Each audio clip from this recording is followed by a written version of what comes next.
তাহলে তো শ্বশুর বাড়ি গেলে ডিম ভাজা করে খেতে দিবি তো?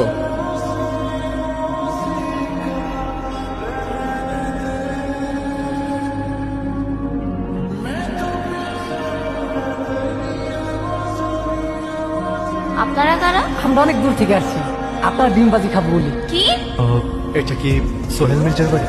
হ্যাঁ, উনি তো আমার বড় ভাই। উনি আবার তোলা ভাই। ভাবি, ভাবি, দেখো কে আসছে।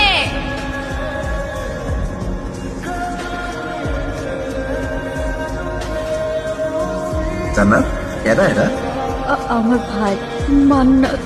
এই জান্নাত, তোমার ভাই আসছে, বাজারের একটা নিয়ে আসো। আজকে তুমি নিজের হাতে তোমার ভাইয়ের যত পছন্দের খাবার আছে সব রান্না করে খাও। না, কেন? মা বলতো ভালো ভাইরা নাকি বোনের শ্বশুর বাড়ি গেলে বোন ডিম ভাজি দিয়ে ভাত খেতে দেয়। আমি ঢাকা থেকে এই পর্যন্ত আসছি, আমি শুধু আমার বোনের ডিম ভাজি দিয়ে ভাত খেতে